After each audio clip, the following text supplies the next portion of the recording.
Hello. Now today I'm going to talk about the common dress of a Plains Native American in the wintertime. Now not unlike the summertime, the dress would appear to stay the same, except there'd be one major difference. You normally have two outfits for the average Plains Native American, and one outfit would be made of a heavier leather. That would be your wintertime outfit. And that leather would normally be made of elk or buffalo or something. And what was also sometimes seen was these outfits would be lined with fur on the inside. But that wasn't as common because that was a tedious task and it required a lot of resources. So that wasn't for every average Native American. So normally you just have a war shirt or something made of a heavier leather, and that would be your wintertime outfit. And what was common though was to see the moccasins lined with fur on the inside. Moccasins were often had fur insides lining because you're walking through snow, you need to keep your feet warm.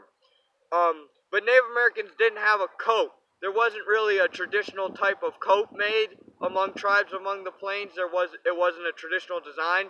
So what was seen was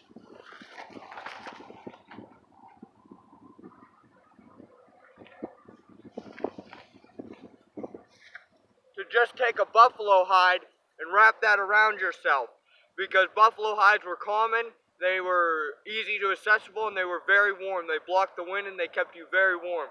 So to just take buffalo hides and wrap them around yourself and wear them as you walked about and did your daily activities or rode your horse, that was the most common way Native Americans fought the cold and winter weather in the early 1800s, at least for the average native.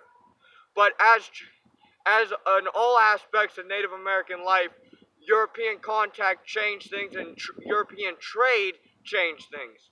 So what became available in the early 18th century was the capote.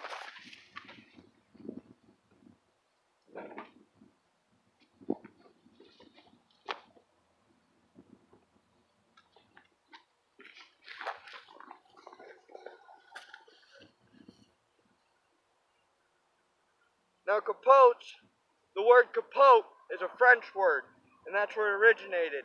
Now capotes were normally just wool blankets that became very, very common trade items on the plains, and they were made into coats, and they were called capotes, and they were tied around your waist. That was what these became a very common fashion statement among Plains Native Americans, and they were worn very often in many regions, especially among tribes as the Blackfoot and the Cree, where they lived up towards Canada and it became very cold. So these coats were very prized possessions, and they were also seen worn among the mountain men of the region as well, not just the natives. Now these coats were normally one color and they had a solid band around them, and they were normally made of the Hudson Bay blanket, which was a famous blanket that you'll see in a lot of pictures and movies portrayed. As far as hats and gloves and things were seen, they weren't too common on the plains, but they did exist. What you'd see normally as a hat was, unlike the mountain men who you'd always see pictured wearing the raccoon or the coyote cap, the Plains Native Americans didn't wear hats too much. It was very common to see them just go without any type of headwear at all. If it was headwear, it was normally just a plain hat that resembled very much like a Russian type hat, and it was normally made of otter or beaver, and it would be adorned with a feather or something. But mittens were often worn because if you're doing tasks in the snow or you're doing something that involved having to be outdoors, you need to protect your gloves. So mittens were very common, and they were normally made of just plain buffalo fur and buffalo hide, because once again, buffalo is a very warm thing. So as you can see, the Plains Native American dress, Plains Indians, actually most Indians in most regions, were very used and equipped to living outdoors, so their dress didn't change that much, and they didn't require too much, unless you're talking about tribes like the Inuit that lived up in very far north in Alaska and things. You really didn't see too much wear being worn to protect natives from the elements, because their bodies were pretty naturally used to it.